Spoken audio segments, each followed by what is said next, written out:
Right, I mentioned this because there are segments where if you stand too close to something, the player controller will vibrate up and down.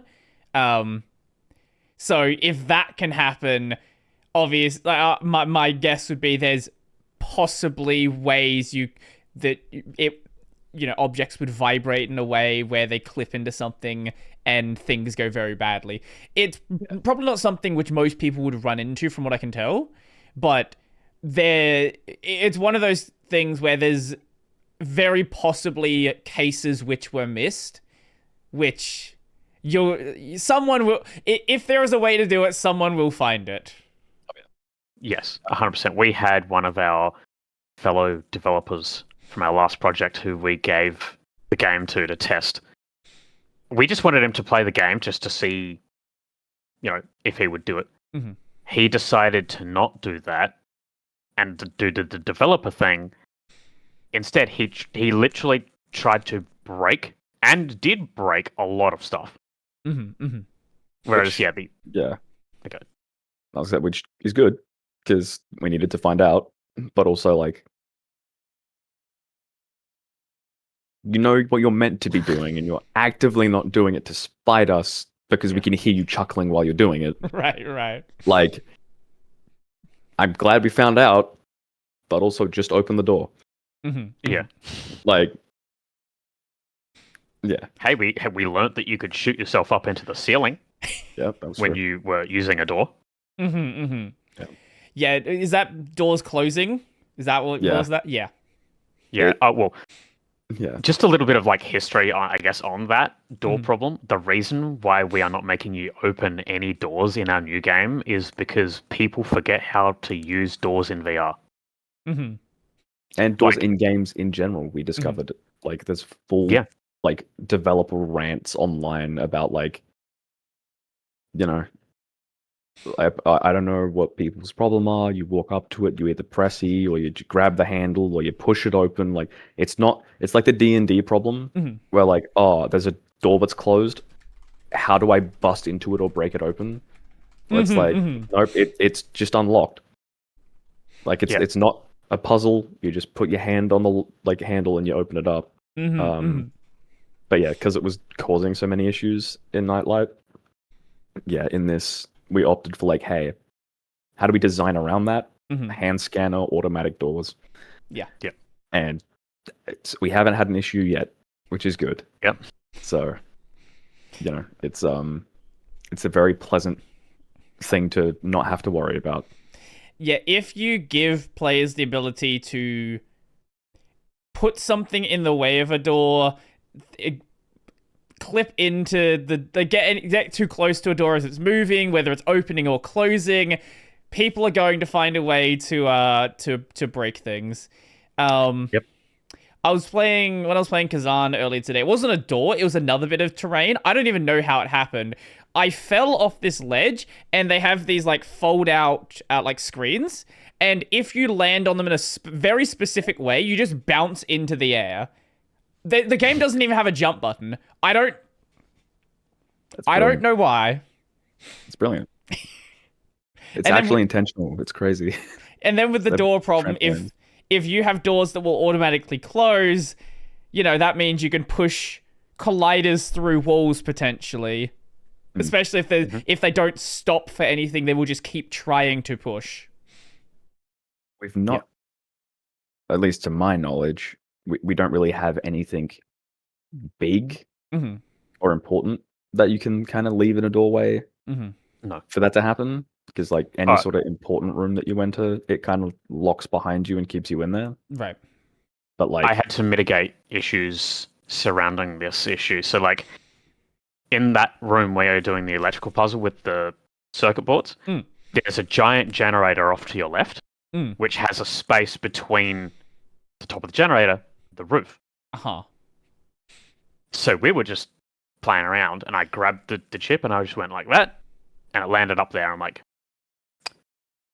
well, I soft locked myself because there was no way to retrieve that. So basically, it just ended up me just putting colliders everywhere to stop that from happening. That raises a very important thing I hadn't even thought of until just now. when you have the placement of objects and kids playing the game, because you have to worry about how high something is placed so someone can actually interact with it. Yes. To say that, in Nightlight, we had a little server thing that was about 2 meters tall. Mm-hmm. We had, I think she was probably like 6 or something, at one of the cons, put on the headset. She saw a broom on top of this thing. Mm-hmm. I don't know how she reached it, because she was no taller than a meter herself. Mm-hmm. But she got up there, she grabbed it, and was flinging it around like crazy. Like she worked it out. Mm-hmm. If I think that's one thing about kids, they'll manage. Sure. It's shocking. Sure, you can find workarounds for it, but like... Oh, yeah, obviously design around yeah. the fact that, keep things convenient. But yeah, they'll find a way. I will add one more thing to that, is that within our settings, there is actually height controls. Okay. So yeah, you if you are just a little bit too short, yeah, you can come in and adjust your height. Mm-hmm. Right, because that reminds me, there was another demo at Avcon, where it wasn't it was similar to the hold segment with the spacewalk, but this was with ropes, and I couldn't reach one of... This was a issue they had noticed as people were going through it. One of the ropes was just a slight bit too far away, and people were not able to reach it. Luckily, they had a bar across the top, and you could climb across the bar and just skip all of it.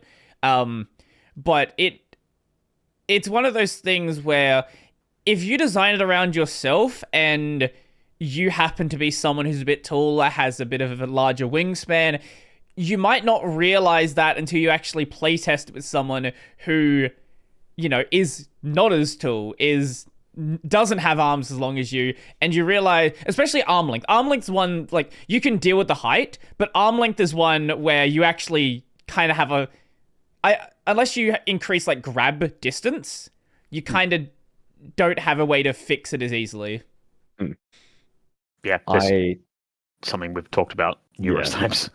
Yeah, I have a freakishly long arm span for my body. I've got an extra 10 centimeters on my height in my arms. Mm-hmm. So I have no problem reaching whatever I'm trying to reach for. Mm-hmm. But Daniel, our other artist on the team, he's a shorter gentleman. So having him test is the flip side of the coin, where it's if he can manage, which he does, if he's got no issues or whatever, then we can cope. Right. But I think in general, as a rule of thumb, while we were developing in terms of interaction and stuff, I think we tried to keep everything roughly at chest height for us, which is then if you're taller than us, cool. It's you bend down a little, but if you're shorter, it's eye height or whatever. It's not we've got that little bit of variance of okay, it nothing is right here that you have to interact with, because obviously shorter it's going to be sort of more difficult. But I think rule of thumb, I think we were aiming for 1.2 to 1.5. I think meters was general rule of thumb for playing with stuff, and then obviously bending down to cut off the stuff on the table at the sort of end of the demo was use your knees, I guess. How many people were like me and didn't bend down and didn't see that there was a thing to interact with in that room? There were a few. Yeah. Especially last year. Mm-hmm. Nearly everyone that played it walked past the third... It's the large ship that you had to replace in the holotape. The big one. Nearly everyone would walk around the whole table looking down, and as they got to that corner, look up and keep walking. Okay, that's almost as a rule of thumb. We were they'd get to it, we'd look at each other, we're they're gonna do it, and they're nah. And sure enough, and we're Like how do we make them look down? So I put a big blue tarp with some tools down there, so at least it like attracts the eye of like, oh, there's stuff here. To then hopefully, we still get people that do miss it though. Yeah. Yeah. But you don't want to be like do. super in your face, you know? You don't want to like have like the big flashing light of like, right. Like fix me. Like it's already glowing green. Like we can't. That circles back around to like what you were saying about signposting. Mm-hmm. It's just like we don't want to go overboard with it, but we have to like try and highlight something in hopes the player will see it. You know, so what we maybe could do is put some of the spark effects that we've got on there, and at least like maybe catch the eye, but like beyond that, you know, right? People will just have to take their time and work it out. I also did miss one of the items in that room initially. I walked right past it like 2 or 3 times. I think you did the same thing where it's like you're looking where you're meant to be looking, and then you just look away as you walk past. Where it's like, like you'll find it eventually. Like if you're playing, like you'll wander back down there and you'll see the big red crate. Sure. But like I think it's just a thing of like you're looking at the room, looking at the room. What's over there now? And it just happens to be that exact moment. Because yeah, like it's a very like the crate down the bottom. Most people find straight away. Oh.